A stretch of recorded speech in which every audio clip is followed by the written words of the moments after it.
All across Appalachia, people are disappearing and then turning up dead. And the most disturbing part is that this has been going on for literal decades. In June of 1970, a man named Jimmy Lewis pulled over to, how do I say this gracefully, relieve himself, we'll say.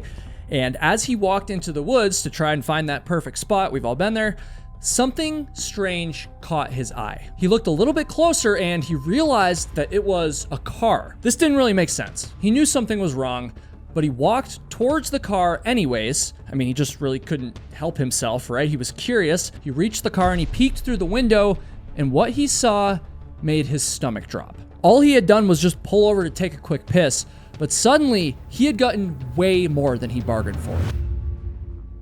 And folks, by clicking on this video, you too have gotten way more than you bargained for. So if you can handle it, be sure to hit that subscribe button. Help us reach our goal of 1 million subscribers, especially if you're a repeat viewer. Now, let me introduce you to a woman named Nancy Dean Morgan. Nancy was a 24-year-old woman working for VISTA, which stands for Volunteers in Service to America. And it's basically the domestic version of the Peace Corps, you could say. Nancy was young, she was idealistic, and she was drawn to a life of service. As part of her work with VISTA, Nancy was assigned to help in the remote Appalachian Mountains in Madison County, North Carolina. Oh, and just for the record, I'm from New England. We call them the Appalachian Mountains up there. And so I know that everyone in the South calls them the Appalachian Mountains, I think. Did I say it right? So when I'm referring to the region of Appalachia, I'm gonna say it that way. But when I'm referring to the mountains, I'm gonna say Appalachian, because that's just what I know. Anyways, back to Nancy. So she's in Madison County, North Carolina, in a region marked by deep poverty and proud independence. And it's there that she threw herself into community work. Her ability to help was noticed by appreciative locals, fellow volunteers, of course, and even some more unsavory locals who didn't exactly like the idea that they needed help from outsiders. By mid-June of 1970, Nancy only had a few more weeks left in her current service in North Carolina, and she planned to go off to nursing school in the fall. Oh, and she'd even told a few people that she was then gonna come back to Appalachia and use her nursing skills to help the community even more. And I say that because I want to illustrate the kind of person that Nancy Dean Morgan was. She had truly fallen in love with the Appalachian region and its people, but all of her plans changed when something absolutely chilling ended up happening. On Sunday morning, June 14th, 1970, Nancy prepared for an evening hanging out with her friend and fellow VISTA worker who was named Ed Walker. She ironed a pair of maroon cutoff shorts and a ribbed blue top, and she reached the home of Ed Walker several hours later, and the two of them spent some time talking about their future VISTA projects and Nancy's goals in nursing. They ate dinner, and two more of Ed's friends even came over to watch a movie, to just kind of chill, right? Those friends would eventually end up leaving, and that just left Nancy and Ed to chat on the porch. Their talk went on until the late hours of the night, and when Nancy finally left, Ed even helped her turn her car around on his narrow, steep road, and he watched as she drove away.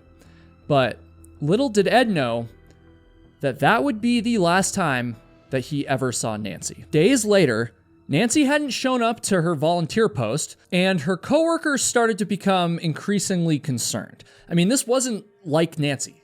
She wasn't someone who would miss her obligations, and it definitely wasn't like her to not tell anyone why or where she went. I unfortunately couldn't really find the exact timeline from when Nancy officially disappeared, but I did read that the authorities claimed to not have any record of her being reported as missing.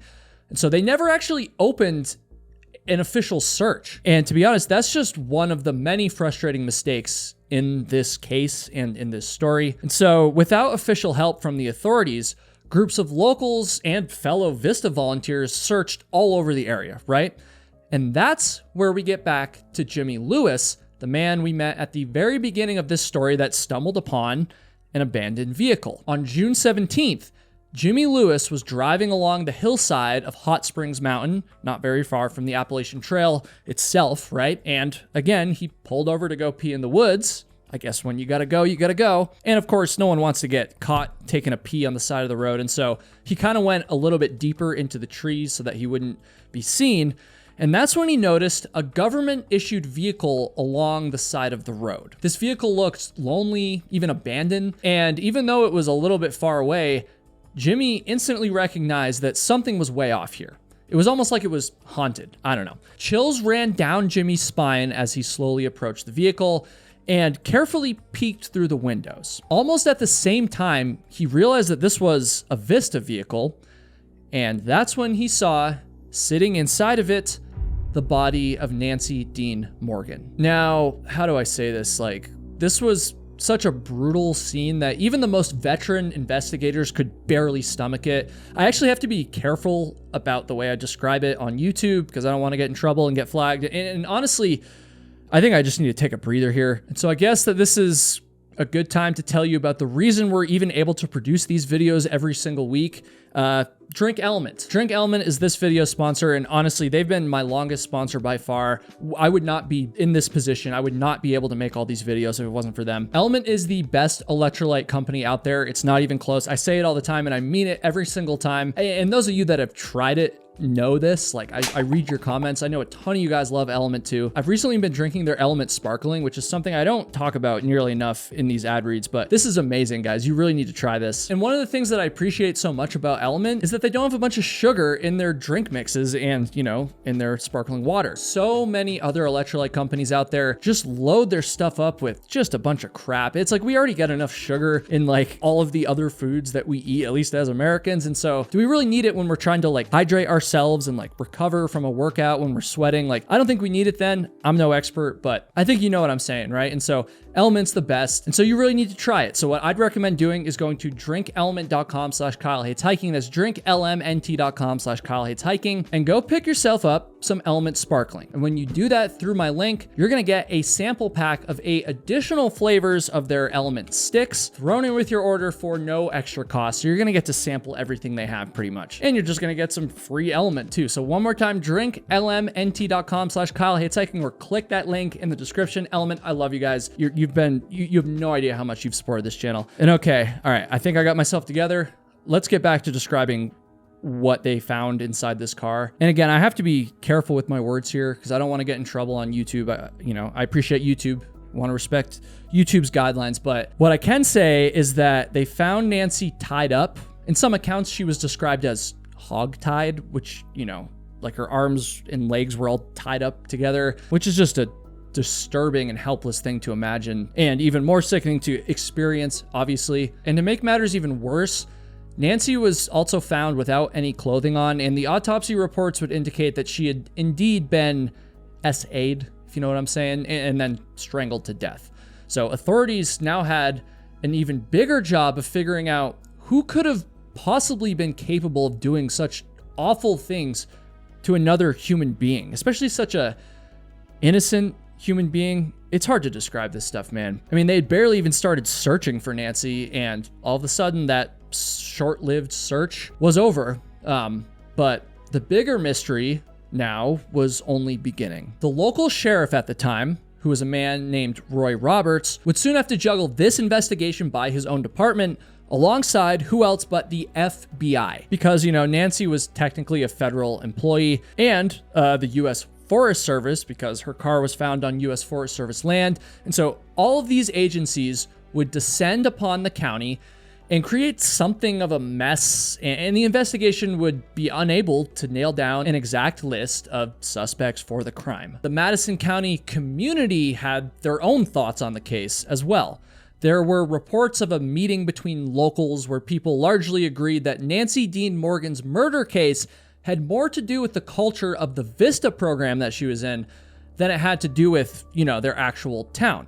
They thought that the murder was giving their town, their community, a bad public image, and instead wanted to blame these outsiders, right? And then more rumors about Nancy herself started to kind of swirl around, right? There were rumors that prior to her death, she had once dated a married man. I don't know if that's true. It probably isn't, but with gossip like that going around, one could feel little by little that the momentum of this case was becoming less focused on justice for Nancy and her family and more about just assigning blame. And as all of this craziness was going on, the authorities started to turn their eyes towards Nancy's friend, Ed Walker. Remember him? As a main suspect, Ed mentioned that he and Nancy had a close relationship, and he even said that they had once kissed while on a double date. At least that's what I heard. But Ed insisted that above all else, the two of them were just friends. But despite that, the authorities continued looking into Ed, and they started to build some theories of their own. So this is wild. One theory proposed that Ed and Nancy might have been into holding gatherings of multiple people that involved some lovemaking, if you catch my drift, and that during one of these encounters, things might have gotten a little rough, and that's how Nancy accidentally died. Another theory claimed that Ed had choked Nancy while in the middle of a fight with another man. And it's important to note that these are just theories, obviously, without evidence or witnesses to any of these crazy theories. None of them really stuck, and I think we can say they're probably not true. Ed eventually did take 2 polygraphs, and as the investigation slowed, it was becoming clearer that they didn't have anything that would point to Ed's guilt in Nancy's murder. In March of 1971, 9 months after Nancy's body had been found, the FBI essentially closed the investigation, and Sheriff Roy Roberts would eventually resign before his term ended. I said this a second ago, but this was a mess of an investigation, and if you needed any more evidence of that, you might want to know that for some reason, some unexplainable reason, it took authorities nearly a month and a half before they even checked Nancy's vehicle for fingerprints. Now, I don't watch a ton of CSI, but I feel like that's pretty much step one in any investigation, right? I mean, I know a lot of the times I'll sit here and kind of unfairly maybe scrutinize most investigations. I'm sure it was a crazy time, and not everyone is always 100% perfect at their jobs. I totally get that. But I don't know, to wait so long to check for something basic like fingerprints, I don't know. I think it's pretty fair to be flabbergasted by that. Is that just me? And so yeah, the case went cold in 1971, and it wasn't until over a decade later that someone actually stood trial for Nancy's murder. But if you were hoping that this case started to get handled in a more professional and competent way, boy, do I have some news for you. In 1984, a man named E.Y. Ponder, the current sheriff and a powerful political presence in Madison County, well, he was trying to strengthen his re-election campaign by reopening Nancy Dean Morgan's case. He was trying to grab local headlines by solving such an infamous and disgusting crime that the community all knew about. You know, something that had been just kind of hanging over this community's head for so long now. In order to reopen this case and ultimately win re-election, he got a hold of a sketchy local informant that he had worked with in the past named Johnny Waldrop. You see, back at the time of Nancy's murder, Waldrop was actually living with his mother, who happened to be Ed Walker's neighbor. Sheriff Ponder essentially got Waldrop to make an incriminating statement against Ed Walker, something about witnessing and interacting with him at the time. And even though this statement was coming 14 years after the murder, Ponder eventually arrested Ed Walker based on Waldrop's words. Over a decade later, and now married and living his own life, Ed Walker had to sit in jail and was drained of his life savings as he dealt with the travel expenses and legal fees, right? The case moved forward, but it became increasingly muddy as Johnny Waldrop failed to show up to testify on multiple occasions. The public would increasingly realize that Sheriff Ponder had been more focused on scoring a political victory than seeking any real justice for Nancy, and eventually Ed Walker would be acquitted based on Waldrop's unreliability and the prosecution's inability to prove that he had killed his friend. And I wish that I could say that this failure is what forced investigators to finally get their act together here, but I think you're all smart enough to realize that that is not the direction that we're going. And heartbreakingly, Ed Walker and his family would never be given any money or reparation for this incredible miscarriage of justice. Him and his wife both lost their jobs in the fallout of all this, despite the fact that as far as the court was concerned, he was not guilty. And once again, the legal system and the authorities in this case had fully failed everybody involved. Nancy, her family, her friends, her loved ones, and of course, Ed Walker and his family. and his friends and his loved ones. Nancy's murder case would go cold all over again. Or at least it did until 1998, when a local writer named Mark Pinsky dug into the case and began pointing towards a man in prison named Richard Johnson. Pinsky talked with Johnson, who admitted to being with a group of local men drinking beer back in 1970 when Nancy drove by them in her government-issued vehicle. And if the timelines lined up here, I believe Johnson would be describing seeing Nancy early on June 15th, right after she had left Ed Walker's house. Johnson then described how the group he was with went on to kidnap Nancy at gunpoint, SA her, and then eventually kill her. He also admitted that this group had done things like this before and gotten away with it. According to Johnson, after they killed Nancy, the group then drove her vehicle and abandoned it near Hot Springs Mountain, where it was eventually found. Now, that sounds pretty damning, obviously, but I do want to note that Richard Johnson was literally in prison for poisoning his 5-year-old daughter at the time of these confessions, and so he's not exactly the most trustworthy or reliable source of information in this case either, but it's also important to note that Richard's father, Leroy Johnson, was the Hot Springs police chief from 1953 to 1984. And so the overlapping power struggles and conflicts of interest in this case make it really hard to rule out a cover-up or at least some intentional negligence. You know, it just kind of feels wrong. Mark Pinsky, the writer who's been most involved in covering this case since the authorities largely gave up on it, tends to believe that Richard Johnson was at least one of the men involved in Nancy's murder. And from everything that I've read, you know, I'm not an expert on this case, but I kind of tend to lean that way as well. But still to this day, no one has ever been convicted for the assault and murder of Nancy Dean Morgan. She lived her life with the goal of helping the Appalachian community that she had come to love so much. But after her death, many people in that very same community failed her. And I'm not even just talking about those that killed her. Now, I often get asked if telling these really sad stories all the time for these videos like affects me. And the truth is that it doesn't really, but every now and again, I'll have a story like the one I just told you that kind of does. I mean, that's a dark one. And to be honest, we're just getting started because this next one is the same way. And so in March of 2011, a man named Christopher Lee Cessna journeyed into the misty Great Smoky Mountains National Park with way more than just the iconic fog hanging over his head. Christopher was from North Carolina, and just like myself, he had a love for the outdoors. The people in his life didn't really think of him as reckless or unprepared, but those closest to him knew that something wasn't quite right leading up to this journey. In the weeks leading up to his trip to the Smokies, Christopher's family had grown deeply concerned for him. They said that he was just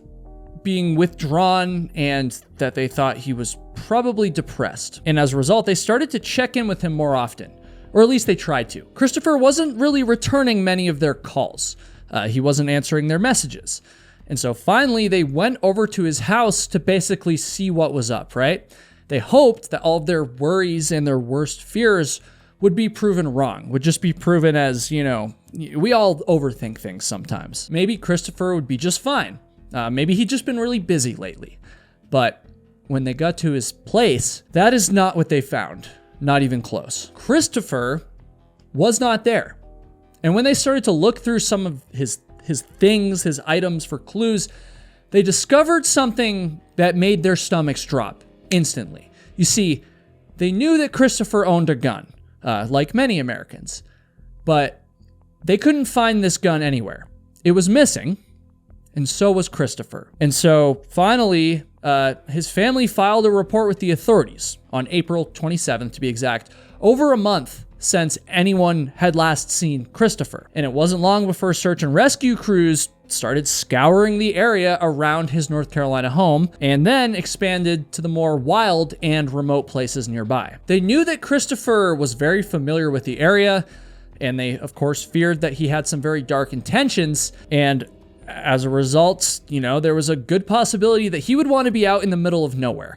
And that's precisely where they found the most bone-chilling piece of evidence in this entire case. And of course, I'm talking about just like our previous story, Christopher's abandoned car. They found Christopher's car parked at the Newfound Gap Overlook, which is a popular spot in Great Smoky Mountains National Park, right along the North Carolina-Tennessee border. Now, I've actually been to Newfound Gap before, and I had no idea about this story at the time, and honestly, I'm pretty glad that I didn't. So, if you're visiting the Smokies anytime soon, I'm sorry. The Appalachian Trail, actually crosses the gap and then winds through dense forest, following the spine of the Smokies across miles of remote, rugged terrain. I remember this very, very well, and I can tell you firsthand that this stretch of the trail is both extremely beautiful and extremely brutal. It was one of the more challenging parts of my Appalachian Trail through hike, to be honest. You have these soaring views, which is awesome, but you also have these sheer drops, and the weather up there can turn on a dime, right? At the time of Christopher's disappearance, it was still the early spring, and up at that elevation, temperatures could easily dip below freezing at night. Fog is very common. They don't call it the Smokies for nothing. And as a result, so is disorientation. Now, when they looked at Christopher's car, there were no signs of foul play. It looked like he had just parked, walked away, and then never came back, which is precisely what made this scene look so strange, right? Park rangers immediately started searching. Helicopters scanned all the valleys. Canine units tracked scent trails that started strong but then would just kind of fade abruptly. Teams on foot combed the area for days, focusing on the sections of trail that Christopher was most likely to have taken. But despite all this effort, they found nothing. No sleeping bag, no scraps of food, and especially not his gun. But then, just a few months after Christopher's disappearance, in May of 2011, search crews and their dog tracking team made a massive discovery. They found the body of a man deep in the woods, roughly 250 yards away from a vehicle pullout along Newfound Gap Road inside Great Smoky Mountains National Park. And though this wasn't the discovery that Christopher's family was ultimately hoping for, it would have been a lot better to find him alive, obviously. At least this would give them some hope and maybe some closure, right? Well, folks, that hope would fade very quickly when authorities announced that the discovered remains didn't belong to Christopher, but actually belonged to a 58-year-old man named David Harrington. You see, David Harrington was from Largo, Florida, and his family had recently reported him missing just like Christopher's family had done. David's story is incredibly heartbreaking because he basically drove his SUV out to Newfound Gap, walked into the woods, and then tragically took his own life. I honestly couldn't find that much information about his story beyond those facts, but I mean, what are the odds, right? A body was found in the exact area Christopher went missing, right around the same time, but it was not him. It was just someone else entirely. It's just one tragedy stacked on top of another. And to make matters worse, at the same time that police found Harrington's body, they also announced that they plan to scale back their search for Christopher. It's possible that Christopher got lost down the trail. I don't know, maybe he got caught in some bad weather and just wasn't ready for it. That does happen a lot in the Smokies, honestly. But, of course, the overwhelming theory is that Christopher may have taken his own life deep in the woods, choosing a place of solitude, far from roads, and certainly far from people. We know that he had grown more and more disconnected in the time leading up to his disappearance, and even though it's a heartbreaking theory, it unfortunately fits with what his family feared the most. But the one thing that gets me about this is that Christopher didn't leave behind a note for anyone to find, which, it's not exactly unheard of, for these circumstances, but oftentimes, as hard as it is to, kind of stomach this, people leave behind notes before they take their own life like this. So ultimately, there's just no way to know for sure what actually happened. And as of today, at least as of the time of recording this video, Christopher has not been found. No conclusive evidence has ever surfaced. For his family, that means they get zero closure. They're forced to confront just endless nightmares about what could have happened to him and if there was anything that they could have done to save him, which, again, there probably wasn't. We're talking about mental illness here. Ultimately, no one is responsible except for the person themselves, but that's just a heartbreaking wow. And it's even more heartbreaking when you realize that Christopher's family are not the only ones left wondering about where in Appalachia their loved one might be. Christopher's story might sound like just an isolated incident, but then, just 1 year later, another tragedy occurred in the exact same place. Except this time, we were left with an insane, mysterious handwritten note that said, quote, "Don't look for me." Now, to be clear, I'm not suggesting that these two cases are related, but it is a very, very haunting coincidence. Let me explain. So, in March of 2012, 24-year-old Derek Luking checked out of a hotel in Cherokee, North Carolina, near the entrance of Great Smoky Mountains National Park. In fact, I've actually told you about Derek's story once before, a long time ago, but it gets so just strange that I have to talk about it again. It's honestly stuck with me ever since I first started researching it. Derek lived full-time in Louisville, Tennessee, and he worked a pretty demanding job at a psychiatric hospital. He was clean-cut and had recently graduated from a religious college. A surveillance camera recorded him leaving the hotel room at 4 a.m. on March 17th, and he was carrying a small day pack, right? Derek was going out on a hike by himself, or at least that's what it seemed like. He drove his white Ford Escape to the Newfound Gap trailhead, right there where the Appalachian Trail crosses the road. And again, this is the very same location that Christopher Cessna went missing, and where David Harrington's remains were found as well. I mean, I don't know if I believe that places can truly be haunted, but if they can, I would not be surprised at all if Newfound Gap is one of the most haunted trailheads of all time. I don't know. Derek parked his car, leaving behind his phone, his wallet, and his iPod, which is pretty strange, right? I mean, I never go anywhere without checking off the essentials, my phone, my wallet, my keys. I bet y'all are probably the same way, right? I mean, constantly slapping your pockets and keeping a mental inventory of our daily 21st century must-have items, right? It's clear that Derek didn't have that same thought. He either forgot those items entirely, or maybe he left them behind on purpose. In the 2 days leading up to this mysterious hike, it turns out that Derek had spent more than $1,000 on camping and survival gear. It seemed like he was prepping for one hell of an outdoor adventure, but that doesn't really make sense because, again, he was photographed wearing a small little day pack, the day that he went to the park, and all of that gear definitely wasn't gonna fit in that backpack. What's going on there? Derek's parents lived in Virginia at the time, and they were proud of their son for graduating and starting his adult life. They hadn't heard from him, for a couple of days leading up to this, but that wasn't totally unusual.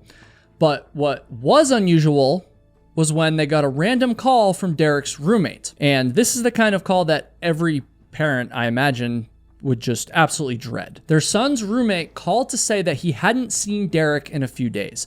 Derek's alarm clock had been going off in his room nonstop, and when his roommate finally went in to check on him, all he found was Derek's empty room. His parents also found out that Derek had failed to show up for work that day. Nobody had seen him, and now all sorts of alarms were going off, not just his alarm clock. Where the hell could Derek have gone off to? His parents drove from Virginia to Louisville, as soon as they learned about all this. They searched his room and his computer, and they found Google searches for hikes around Great Smoky Mountains National Park and reservations for a hotel room outside the park. They followed all of those clues all the way to his hotel room in the town of Cherokee. When they finally entered that room, things felt eerie and empty. Of course, they looked around the room, all around the room, hoping to find their son in there and find him safe and sound. But what they actually found only scared them even more. There was a Bible and a bottle of liquor just kind of sitting on the floor. And this, of course, freaked them out, and it would freak me out too. Derek clearly wasn't in the room anymore, and so they got back in their car and they drove toward Newfound Gap trailhead, where, because of the Google searches, they thought that their son might have been heading. Derek's parents pulled into the Newfound Gap parking lot at about 8:30 a.m. on March 17th, which is the exact same day that Derek had been seen on that surveillance camera earlier in the morning, which is crazy. They were basically right behind him. I mean, surely they were going to get him before anything tragic happened, right? When they pulled into the parking lot, they immediately saw his white Ford Escape, and they felt a sense of hope from this. They had finally tracked him down. His car was right there. But when they looked inside the car, Not only did they find a bunch of his brand new survival gear, but they also found a small note. His mom reached for the note slowly, and when she saw what was written on it, her worst fears didn't just come true, but they were literally written in her son's own handwriting. The words on the note were simple and chilling. It said, quote, "Don't look for me." And as you could probably imagine, his parents did not intend to follow the note's instructions. Official search teams were deployed immediately. I'm talking rangers, dog teams, volunteers, helicopter crews. All of those different teams combed the mountains. The park's dense underbrush was checked foot by foot. For days, they searched and searched, but they couldn't find anything. No clothing, no campsite, no footprints, zero sign of Derek. And it sucks to say this, but to this day, Derek is lost to the wilderness. I mean, this is one of the most notorious cold cases in all of national park history. And like I said, the first time I ever heard this story, it's just stuck with me. Some people say that Derek might have been trying to replicate the TV show Man vs. Wild. He was apparently a big fan of the TV show, and maybe he stocked up on all that survival gear with the hopes that he could go on an adventure like the ones he saw in the TV show, right? And maybe in the process of doing that, he bit off a little more than he could chew, and he got caught out in the forest and had no way to help himself. Or a lot of people suggest that Derek could have tragically taken his own life. And that would certainly start to explain the mysterious and heartbreaking note that he left behind, as well as the scene in the hotel room with the Bible and the liquor bottle just left out on the floor. And of course, either one of those explanations is terribly tragic.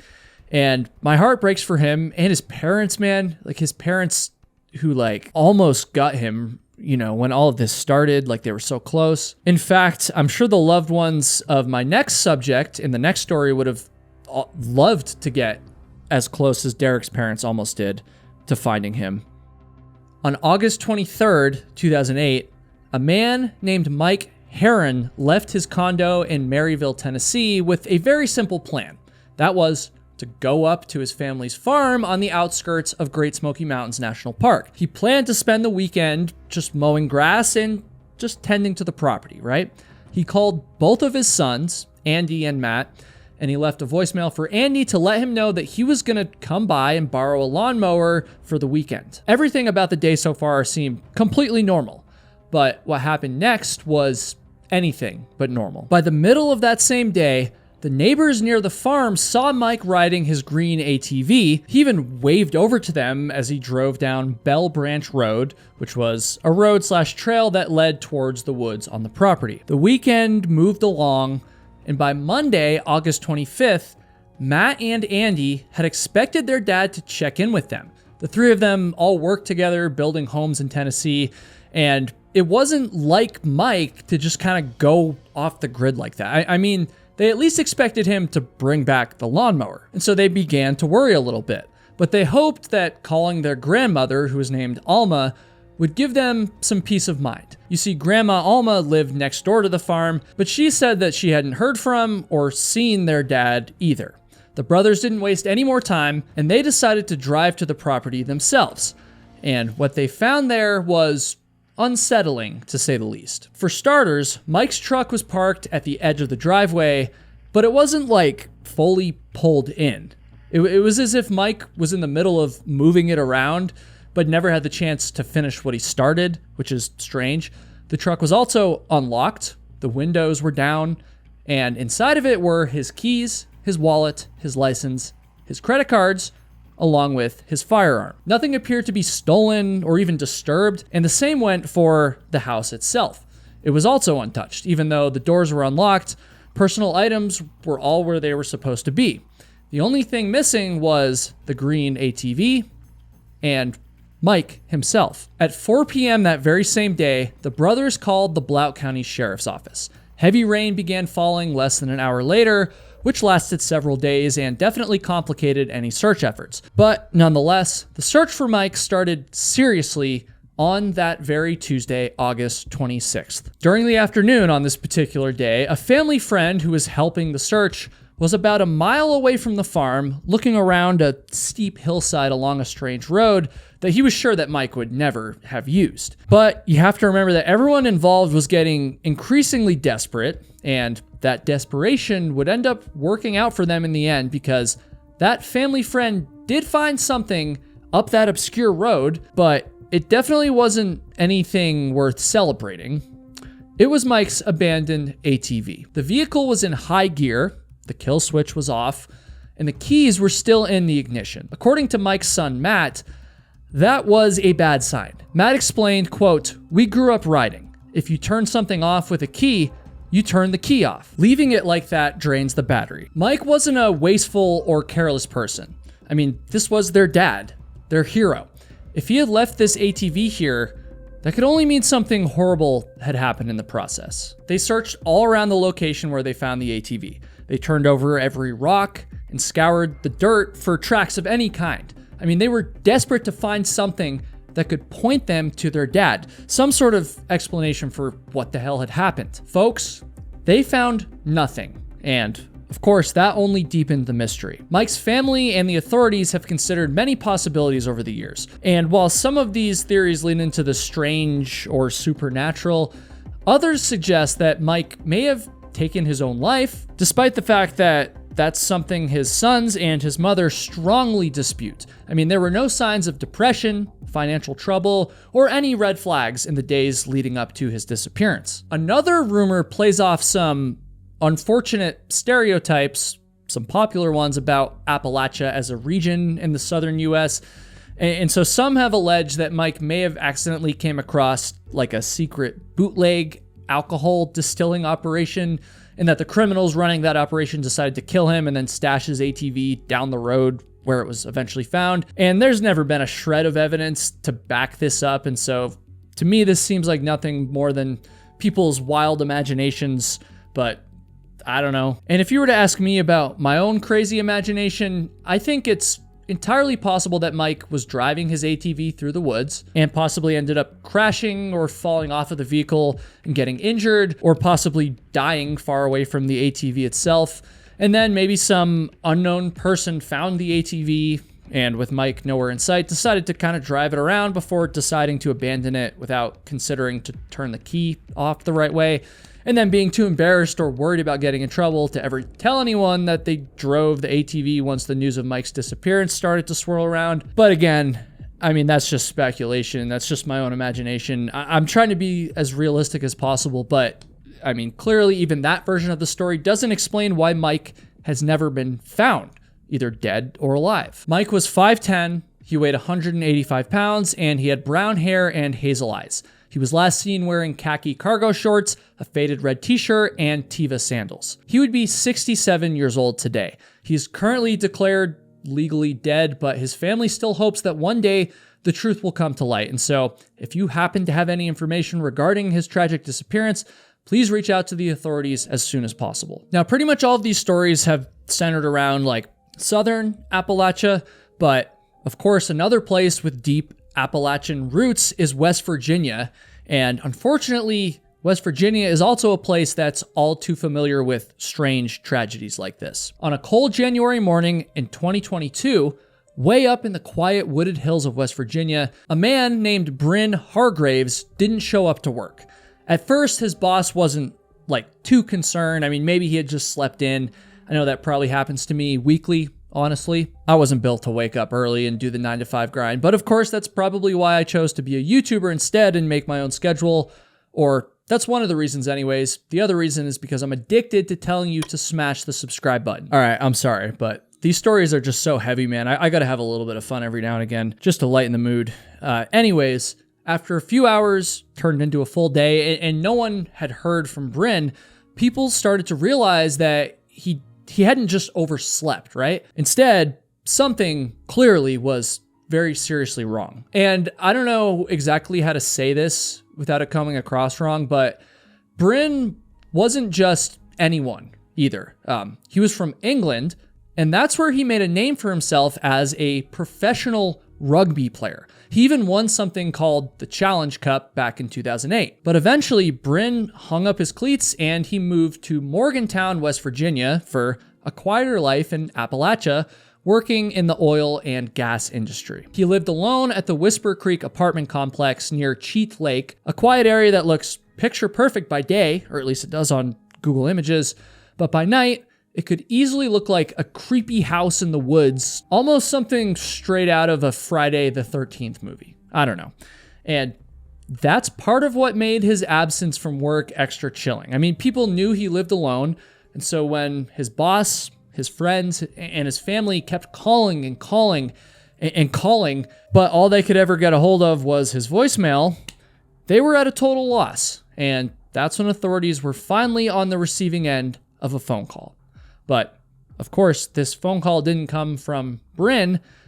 It came from his downstairs neighbors. Again, Bryn lived in an apartment, and his downstairs neighbors hadn't even heard that he was missing, but they were calling to report a massive water leak. You see, water was pouring from their ceiling down into their apartment, and so, they assumed that it was some sort of plumbing issue and assumed that it was occurring in the unit upstairs, which was Bryn's. But Bryn was missing, which is very, very strange. Like, what's causing this water leak then? Authorities obviously knew that it was time to act on such a mysterious report. And so on January 16th, 2022, local deputies arrived at Bryn's apartment. The first deputy walked up to the apartment door and realized that the door was just unlocked. I don't know a lot about detective work, but I'm pretty sure an unlocked door would set a very haunting tone right off the bat. And so the deputies kept walking through the apartment, and as they proceeded down the hall, they could hear a noise coming from the bathroom. It sounded like a loud hiss,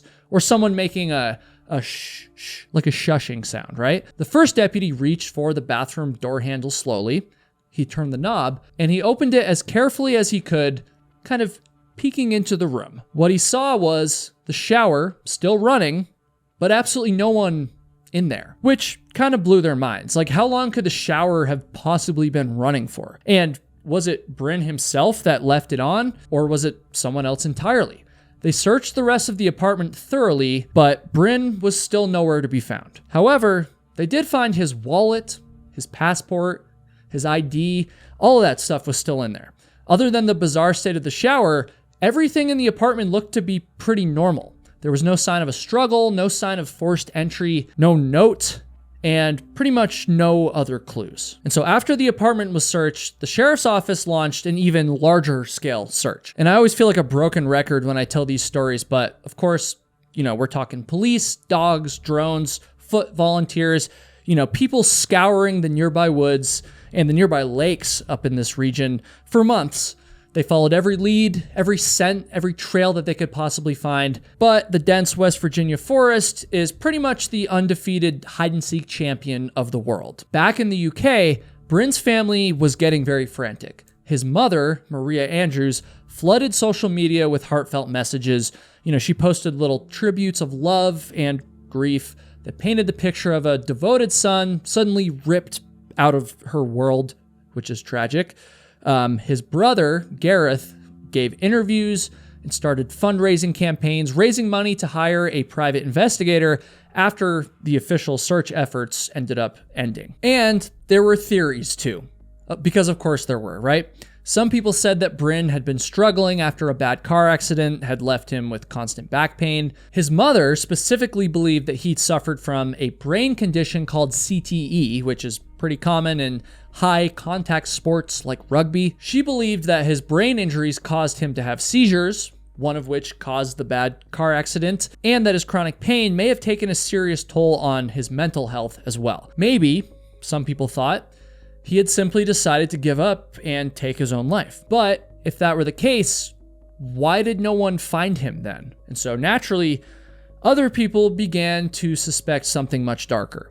His unlocked door and his running shower didn't really make any sense. I mean, could someone have come in and taken him or harmed him? And if so, just how big and strong would that theoretical attacker have to be to overpower a champion rugby player? His family even thought through the idea of him maybe intentionally disappearing, but his brother Gareth pushed back on that when he said, quote, his wallet and his ID and passport are still in his apartment, so he had no means of access to his cash, and no ID to travel. His brother also wondered if there might have been some foul play. He thought, quote, could someone else be involved? And he even wondered if Bryn had been the victim of abduction, but there was never any evidence to support that theory either. And so the investigation stretched on.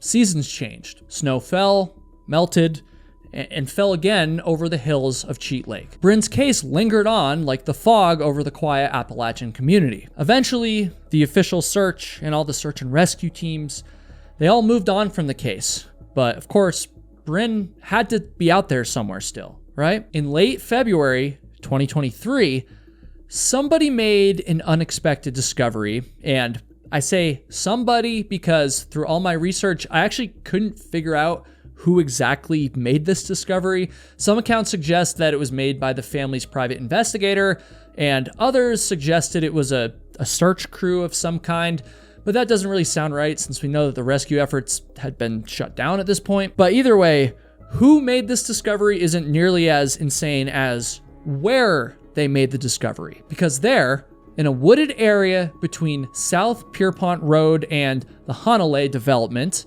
in an area that had been combed over by tons of people over the course of the search, under dense brush, they found the body of Bryn Hargraves. And what's even crazier is that they found Bryn's body across the street from his apartment. Like, I'm talking literally yards away. It seemed like Bryn had actually been right there all along. I mean, how does that even happen? The place where he was found had been searched before, combed by police and dogs and volunteers, and yet somehow what had been hidden all that time, just waiting to be found, was the answer to a year's worth of questions and, of course, finally some peace for his family. And to be clear, I'm not suggesting some sort of cover-up here, like, they moved his body back there after the fact.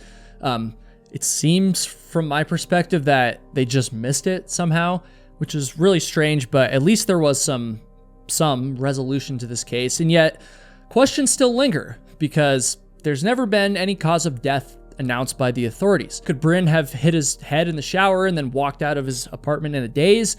Or did something much darker happen? Whatever it was, do me a favor right now and please go into the comments and send some love to his family, who I know are heartbroken, but at least they don't have to wonder where he is anymore. And leave some love for the rest of the people I've talked about in this video as well.